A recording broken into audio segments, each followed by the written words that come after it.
I am from Spain. My parents, grandparents, great-grandparents, great-great-grandparents, and so on, they were from Spain.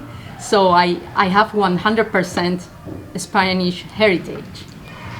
I moved to the States in 2002. My husband, his mother was from Spain, his father was from Glasgow, Kentucky.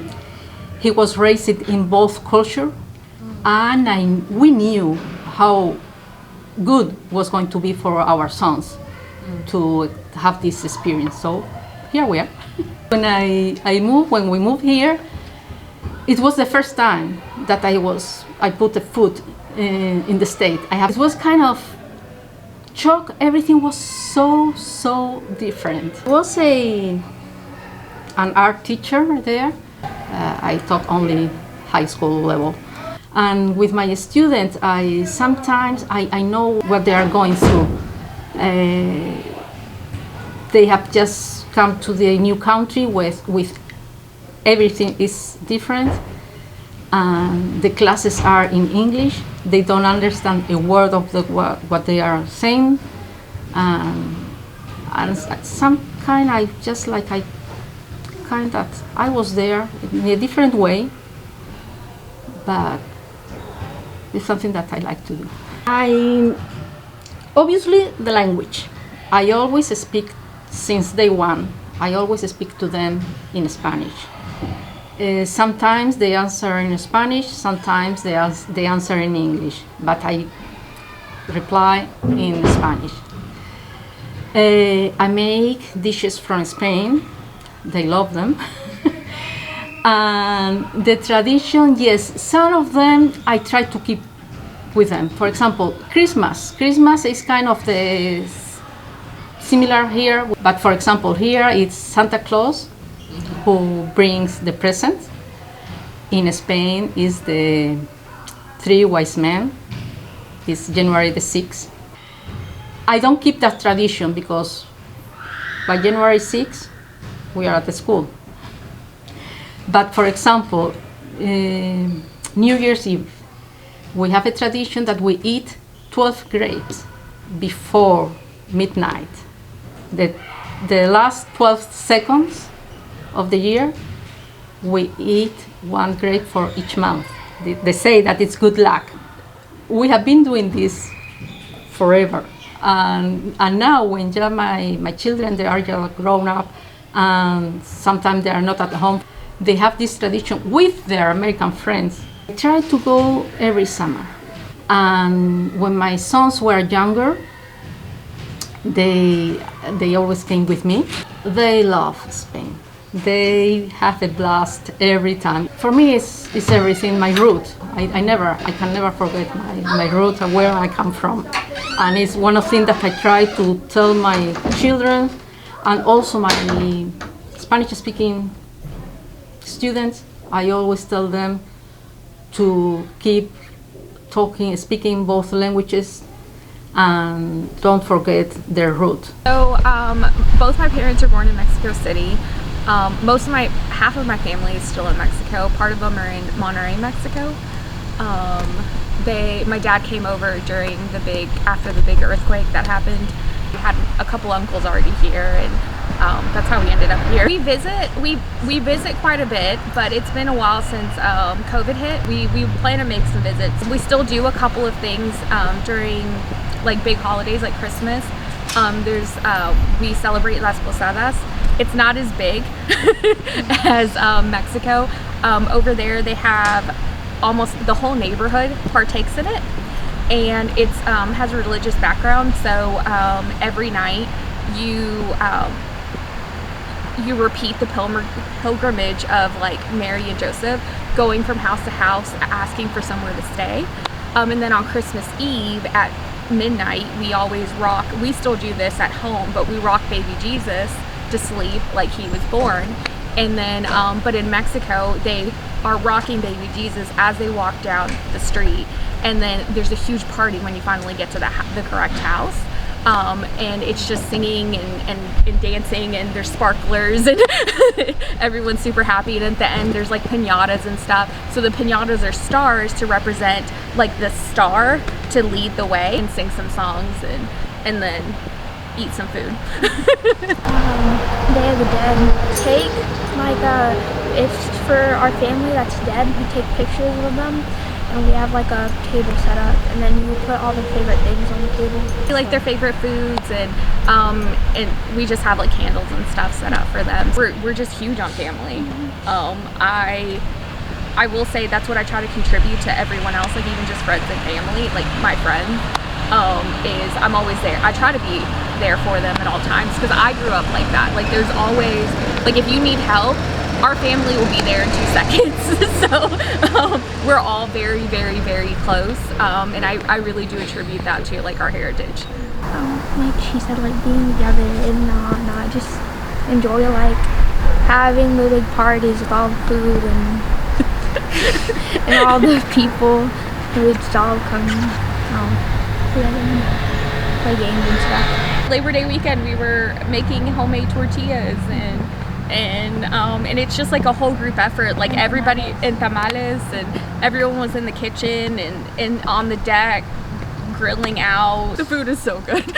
That Nisquite there, right? Yeah. That's our favorite. I'm really proud, honestly, of being a Danvillian, being from Danville Independent Schools, graduated here, grew up here. I'm really, really, really proud of our school system. I just want to say big shout out to us. Being on the board and seeing how diverse our board is and our schools. It really does represent our schools. I went to a conference here recently, and honestly, we are probably we are the most diverse board, and I think it represents our school very, very well, because I don't feel like there's that kind of representation at other schools. So I'm really proud of Danville. I mean, also women. I mean, right now the board is majority women, and I feel like that gives you something to look up to, I hope, and some things for you to reach, and just to let you know that you can accomplish anything that you want to. And I like to play soccer and baseball, and I've been in Danville all my life. So they came in around like 2007 or 8, and then I was born in 2009. Sometimes we bring like family, because my uncle, he's from Mexico too, and he lives in Stanford, so we like all get together and make like, for like Thanksgiving, we all make like food from Mexico. And, like old recipes, and we put them together. We speak, basically everyone speaks Spanish and English because we were taught to speak both of them, and I'm just glad that I can speak 2 languages. It's a very diverse community too. My parents are Mexican.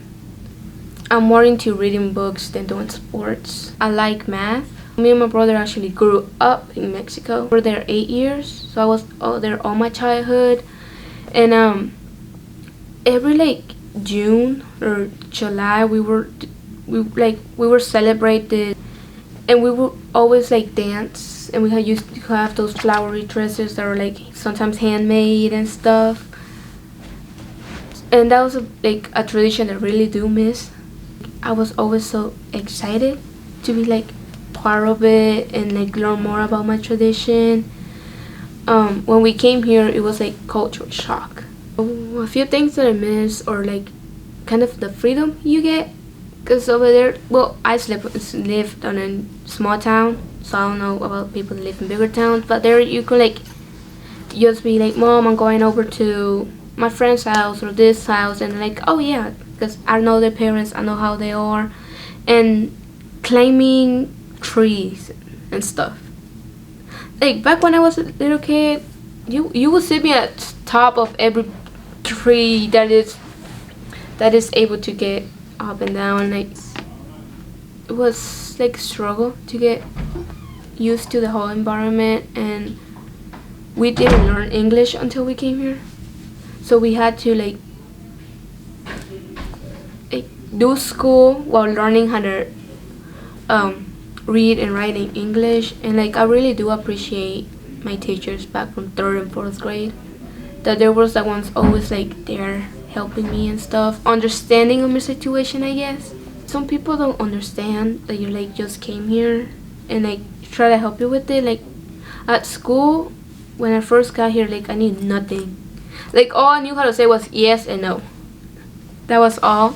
Quinceañera is like a very special moment because like in that party you're gonna see people are gonna be invited that you have not seen in a while, and the planning is stressful though because you gotta pick like the place, the kind of designs, the theme, and they're like if you're gonna do a dance to it, they're all dance with you or with partners, and like that's very beautiful to see.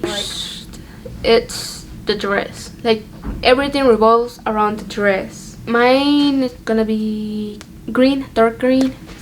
So some parents buy the dress for their daughter, or if not they can find godfathers and godmothers. They basically becomes like your second mom and your second dad because they had the privilege of buying you your quinceañera dress. Why? Because 15s for us is like she is finally becoming a woman. Well, I'm planning on going to the University of Louisville after graduation and majoring in psychology in a pre-med track. And hopefully at one point I can become a travel doctor and just travel the world helping people who need help. My parents are from El Salvador, and it is such a beautiful country. There's a lot of people in that country. Went last year in the summer. They moved here sometime in the late 90s, I'm pretty sure. They first moved to New York, and then in 2013 they decided to come to Kentucky. Whenever I went to El Salvador last year, I was able to communicate with my family really good. Well, I like being bilingual because, I mean, I can speak 2 languages, which is pretty cool. But, I mean, with the new students that come in, I can communicate with them pretty well. And also, whenever I go out to shop or whatever, if other people need help, I talk to them. And if I go to like the Mexican stores, I'll just speak to them in Spanish. And I remember there was this one day I went to the Mexican store here in Danville, and the lady complimented me on my Spanish, and she said it was really good. And I was just blushing because I really liked the compliment she gave me. And well, we don't really celebrate many like events or anything, but my mom does cook authentic Salvadorian food, and she has taught me how to make some like tamales, pupusas. There's a thing called nuegados, and it's from this plant called yuca. It's just yuca with syrup on it, and it's really good. But she teaches me how to cook, and she'll teach me about the festivals that they celebrate in El Salvador. And like, I like it. It's a learning experience for me because I know that when I get older, I can pass this on to my children, and hopefully they'll pass it on to their children. And I share this with my friends. Like, I'll bring them food that me and my mom make, and they love it. They'll finish it so quickly. And I just love being able to talk to people about the different stuff that I do because of my culture. There's definitely, I'm really proud of being Hispanic, and I'm sure that if you talk to anyone else who is Hispanic, they will tell you the same things. And there's more to being a Hispanic than what's on the surface. Like, many people have different stories, and yeah, you could their stories are really nice, and you could just go up to them and they'll tell you all about it. Well, I like to draw. I'm a science nerd, so I like going outside and like watching the trees and just calm outside. That also helps with my other thing, which is playing basketball. My grandmother came to this country from Mexico with my father. I've learned a lot of Spanish from them, but I can understand Spanish, but it's hard for me to speak it back. So that's why I'm actually taking Spanish for one of my electives through the whole of high school, just to get it down, so I can connect with my family more.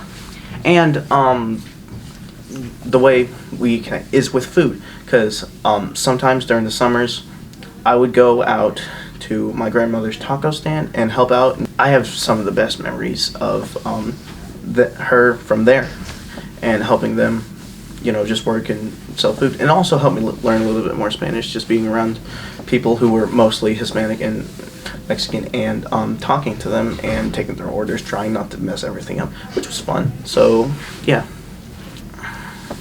helping my grandmother makes me feel like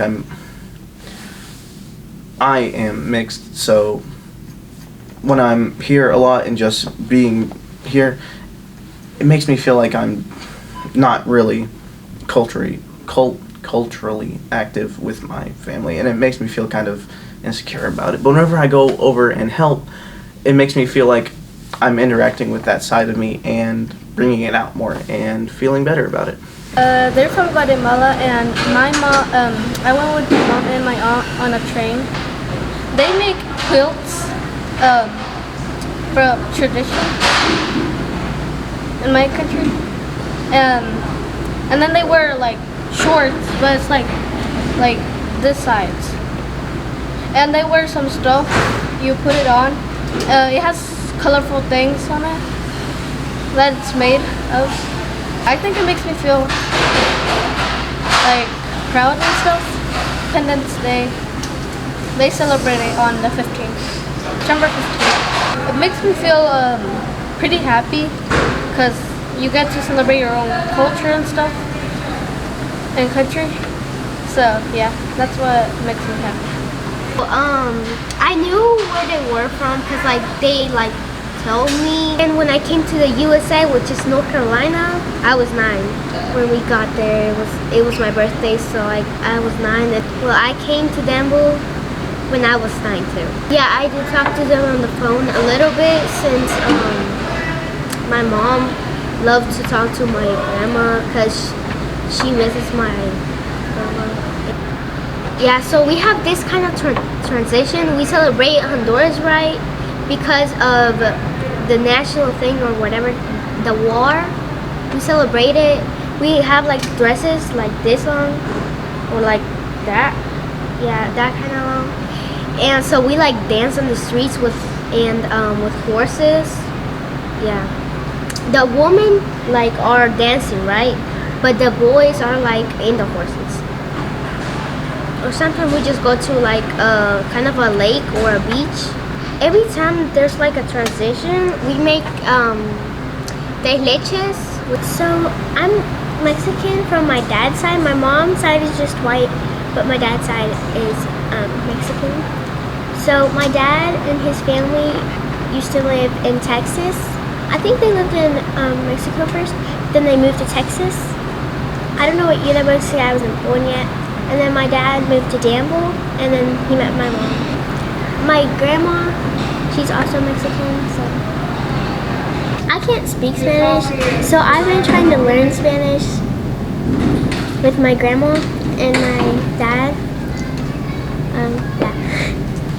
We do most holidays, but then we do Cinco de Mayo, which we just celebrate like any other holiday. My grandma lives in Russell Springs, and the rest of my Mexican family does too. But my stepmom, she lives in Colombia. My dad went to see her this past 2 weeks, the fall break. I haven't been to any of those countries yet. My dad says whenever I'm older, he'll take me.